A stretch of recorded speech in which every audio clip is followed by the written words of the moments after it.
नमस्कार, मैं नवीन कुमार पुरोता महाविद्यालय व्याख्याता इतिहास।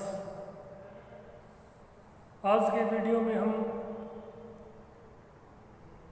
बलबन के प्रारंभिक जीवन, उसकी प्रारंभिक समस्याओं और उसकी उपलब्धियों या कार्यों के ऊपर वो चर्चा करेंगे।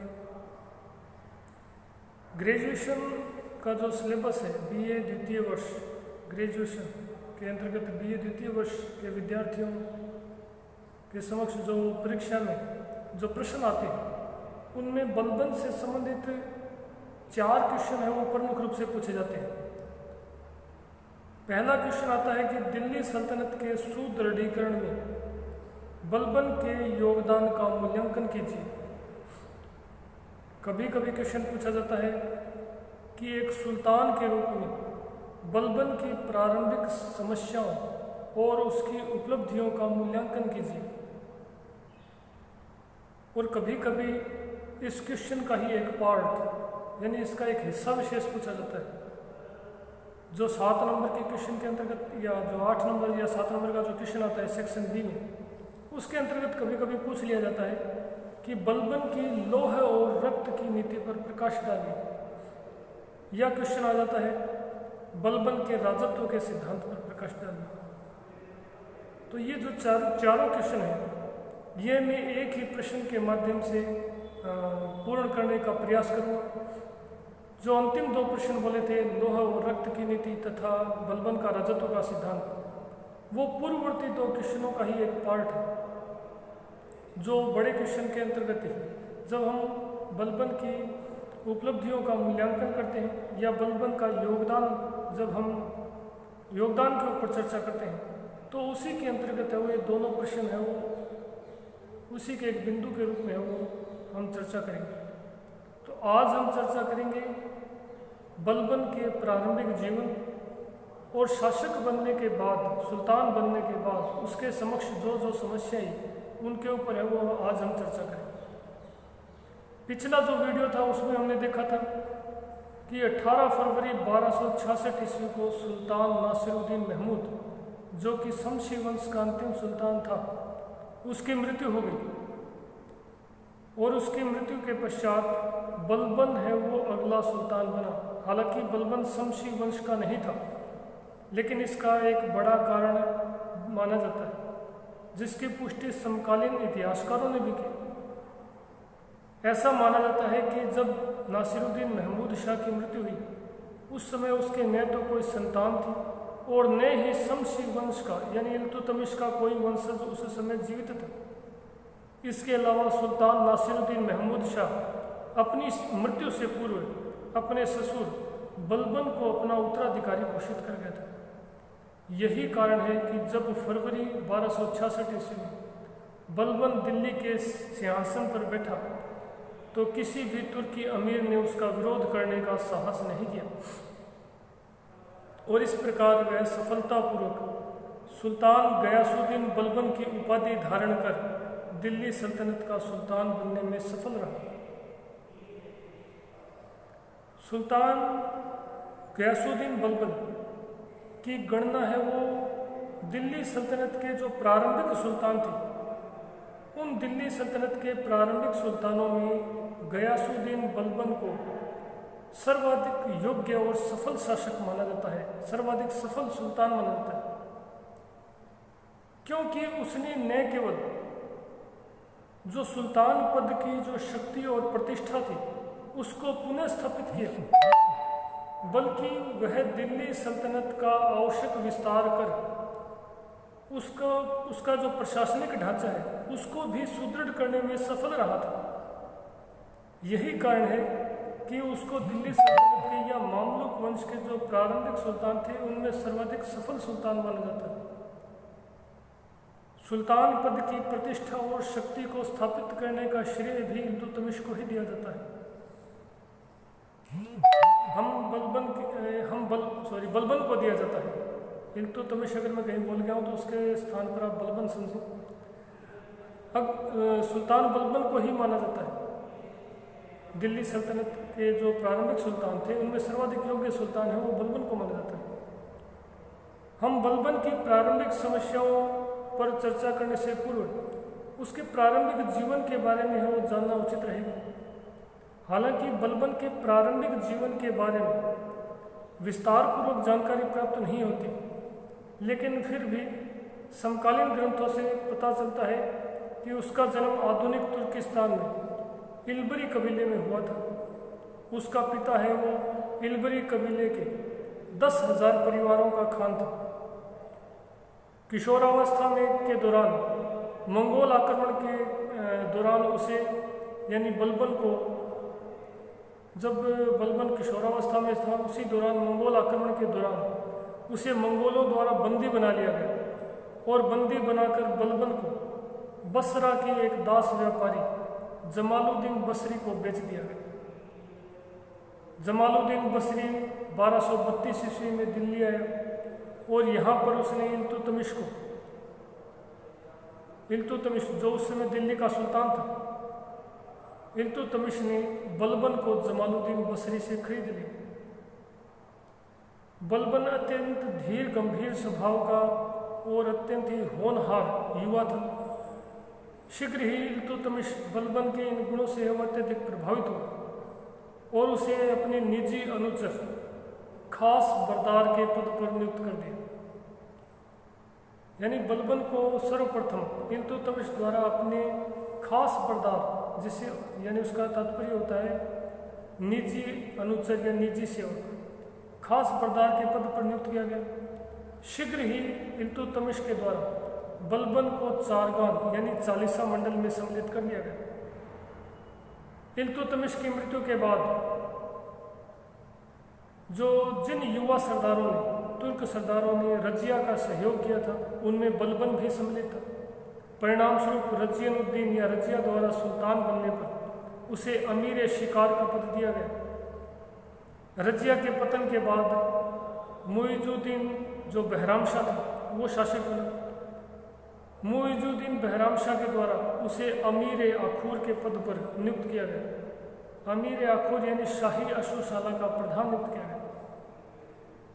मुइजुद्दीन बहरामशाह के बाद अलाउद्दीन मसूद शाह शासक बना। उसके द्वारा बलबन को अमीर हाजिब के पद पर नियुक्त किया गया। अमीर हाजिब का प्रमुख कार्य दरबार में जो व्यवस्था होती थी उसको बनाए रखना था। यदि दरबार की व्यवस्था से संबंधित समस्त दायित्व अमीर हाजिब का ही होता था। अलाउद्दीन मसूद शाह के पतन के बाद यानी अलाउद्दीन मसूद शाह जो था 1246 ईस्वी में उसे अपदस्थ किया गया था, जून 1246 ईस्वी में। और अलाउद्दीन मसूद शाह को अपदस्थ करने में सबसे महत्वपूर्ण भूमिका बलबन ने ही निभाई थी। और उसी ने नासिरुद्दीन महमूद जो कि इल्तुतमिश का पुत्र था उसे सुल्तान बनाने में महत्वपूर्ण भूमिका निभाई थी। 1249 ईस्वी में बलबन के द्वारा अपनी पुत्री का विवाह है वो सुल्तान नासिरुद्दीन महमूद के साथ कर दिया गया और इसी अवसर पर उसे नायब ए मुमालिकात का पद दिया गया तथा उलूग खान की उपाधि प्रदान की गई। 1249 ईस्वी से 1266 ईस्वी तक बलबन लगातार है वो नायब ए मुमालिकात के पद पर रहा। इस दौरान कुछ समय के लिए उसे पद से हटाया गया था, अन्यथा वह लगातार है वो नायब मुमालिकात के पद पर बना रहा। अनेक इतिहासकारों का यह मानना है कि नासिरुद्दीन महमूद शाह केवल नामात्र का सुल्तान था। सुल्तान की वास्तविक शक्तियों का प्रयोग बलबन ही कर रहा था। 18 फरवरी 1266 ईस्वी को जब नासिरुद्दीन महमूद की मृत्यु हुई तो उसकी मृत्यु के बाद बलबन है वो गयासुद्दीन बलबन के नाम से है वो दिल्ली के सिंहासन पर आरूढ़ हुआ। सिंहासन पर जब 1266 ईस्वी में जब वो सिंहासन पर आरूढ़ हुआ, सुल्तान दिल्ली का सुल्तान बना, तो उसके सामने अनेक समस्याएं उत्पन्न हुई। हालांकि ये समस्याएं पहले से ही विद्यमान थी, परंतु सिंहासन पर बैठने के बाद इन समस्याओं के निराकरण का दायित्व सुल्तान गयासुद्दीन बलबन का था। इन समस्याओं में जो सबसे प्रमुख समस्या थी वो थी सुल्तान पद की शक्ति और प्रतिष्ठा को पुनः स्थापित करना। देखिए, इल्तुतमिश की मृत्यु के बाद उसके जो 5 वंशज 1266 ईस्वी तक सुल्तान बने, उनमें रजिया को छोड़ दिया जाए तो शेष सभी जो सुल्तान थे वो नाममात्र के सुल्तान थे। शासन की वास्तविक शक्तियाँ या सुल्तान की निरंकुशता के ऊपर चारगान या चालीसा का नियंत्रण था, और इन्हीं चारगान या चालीसा मंडल के जो 40 तुर्की अमीर थे, उन्होंने अपनी इच्छा अनुसार सुल्तानों को है वो सिंहासन पर बैठाया और अपनी इच्छा अनुसार सिंहासन से उतार कर कैद कर दिया। यानी सुल्तान जो है वो निरंकुश नहीं थे, सुल्तान केवल नामात्र के ही रह गए थे, जिससे न केवल दरबार बल्कि आम जनता में भी सुल्तान पद की जो प्रतिष्ठा और शक्ति थी वो समाप्त हो गई थी। सुल्तान पद की प्रतिष्ठा को है वो आम जनता के मध्य भी है वो अत्यधिक ठेस पहुंची थी। तुर्की अमीर है वो सुल्तान की कोई परवाह नहीं करते थे। परिणाम स्वरूप जब बलबन सिंहासन पर बैठा तो उसके सामने सबसे बड़ी समस्या यही थी कि वो किस प्रकार से सुल्तान पद की शक्ति और प्रतिष्ठा को पुनः स्थापित कर सके। दूसरी समस्या थी उसके सामने दिल्ली सल्तनत की आर्थिक स्थिति। देखिए, यद्यपि वो 1246 से 1266 ईस्वी तक नायब मुमालिकात के रूप में शासन की शक्तियों का प्रयोग कर रहा था, किंतु फिर भी उसके ऊपर सुल्तान का नियंत्रण था, सुल्तान का दबाव था। वह मन चाहे कार्य नहीं कर सकता था, वह अपनी इच्छा अनुसार कार्य करने के लिए पूर्ण रूप से संभवतः स्वतंत्र नहीं था, और इस दौरान उसे निरंतर विद्रोहों का सामना करना पड़ा था। सल्तनत को निरंतर विद्रोहों का सामना करना पड़ा। पश्चिमोत्तर में मंगोलों से सुरक्षा के लिए एक स्थायी सेना है वो पश्चिमोत्तर में नियुक्त करनी पड़ी। इस विशाल सेना के खर्चे और निरंतर विद्रोहों के कारण सल्तनत की आर्थिक स्थिति है वो पूर्णतया चरमरा गई थी। इसके अलावा जो दूरस्थ प्रांतों के जो प्रांतीय सूबेदार थे वो भी एक प्रकार से केंद्रीय सत्ता की अवहेलना कर रहे थे, और जो राजस्व था उसके राजस्व को चुकाने में भी वो समय पर नहीं चुकाते थे। तो ऐसी स्थिति में दिल्ली सल्तनत की आर्थिक स्थिति है वो पूर्णतः चरमरा चुकी थी।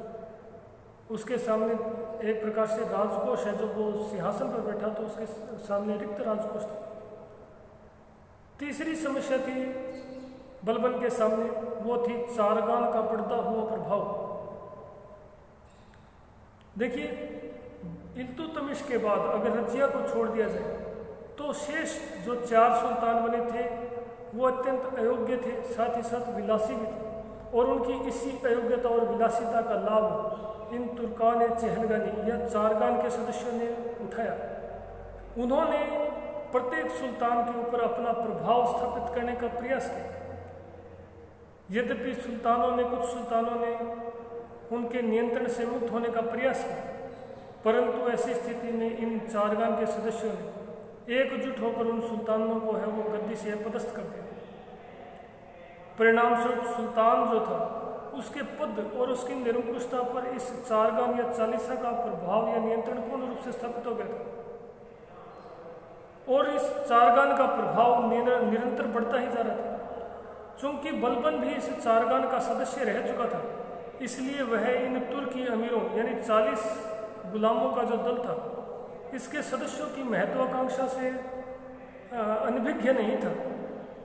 उसे पता था कि समय आने पर चारगान संगठन के जो तुर्की अमीर है उस पर भी प्रभाव स्थापित करने का प्रयास करेंगे। यही कारण है कि नायब मुमालिकात के पद पर रहते हुए ही उसने कुछ प्रभावशाली तुर्की जो अमीर जो कि चारगान के सदस्य थे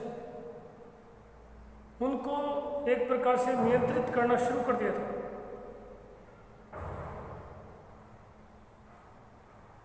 इसके अलावा ये 3 समस्या हो गई बलबन की। प्रारंभिक समस्या पहला था सुल्तान पद की शक्ति और प्रतिष्ठा को पुनः स्थापित करना, दूसरा था सल्तनत की आर्थिक स्थिति, तीसरा था चारगान या चालीसा का बढ़ता हुआ प्रभाव, चौथी जो समस्या थी वो थी पश्चिमोत्तर सीमांत के ऊपर मंगोलों का बढ़ता हुआ आतंक। देखिए, पश्चिमोत्तर सीमा में बलबन के शासनकाल, न केवल बलबन के शासनकाल में बल्कि बलबन के शासनकाल से पूर्व ही नासिरुद्दीन महमूद शाह के समय भी मंगोलों के आक्रमण है वो निरंतर बढ़ते जा रहे थे। इन मंगोलों के आक्रमणों से या इन मंगोलों के निरंतर आक्रमणों से निपटने के लिए दिल्ली सल्तनत को एक स्थायी फौज का है वो गठन करना पड़ा और इस फौज को जो है वो निरंतर पश्चिमोत्तर सीमांत में नियुक्त रखना पड़ता था। बलबन ने भी पश्चिमोत्तर में मंगोलों के बढ़ते हुए उपद्रवों को नियंत्रित करने के लिए अपने भाई चचेरे भाई शेर खान को है वो नियुक्त किया और 1270 ईस्वी में उसके द्वारा शेर खान की हत्या करवाने के बाद अपने बड़े पुत्रों मोहम्मद खान और बुगरा खान को है वो 1270 ईस्वी में पश्चिमोत्तर सीमांत की सुरक्षा के लिए नियुक्त किया गया। पांचवी जो उसकी समस्या थी वो थी हिंदू राजपूत सरदारों के उपद्रव।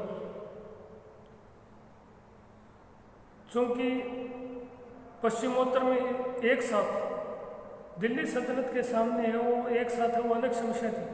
पश्चिमोत्तर में मंगोल उपद्रवों के कारण भारी संख्या में जो सेना की तैनाती है वो पश्चिमोत्तर सीमांत में की गई थी। ऐसी स्थिति का लाभ उठाकर जो दूरस्थ प्रांत थे, अवध है, मेवा अवध है, बंदायू है, दोआब वाला क्षेत्र है, इसमें हिंदू जो राजपूत सरदार थे उन्होंने इस स्थिति का लाभ उठाकर निरंतर विद्रोह है वो करने प्रारंभ कर दिए थे। इसी प्रकार पिछले जो 30 वर्षों का समय था, शमसी वंश यानी इल्तुतमिश के वंशजों का जो शासनकाल था 30 वर्षों का, उन 30 वर्षों में चारगान के बढ़ते हुए प्रभाव के कारण इल्तुतमिश के द्वारा जो प्रशासनिक व्यवस्था स्थापित की गई थी वो पूर्णतया विनष्ट हो चुकी थी। अतः चारगान के कारण विनष्ट हो चुकी या नष्ट हो चुकी इस प्रशासनिक व्यवस्था को पुनः है वो स्थापित कर दिल्ली सल्तनत में शांति और व्यवस्था स्थापित करना भी उसकी एक समस्या थी।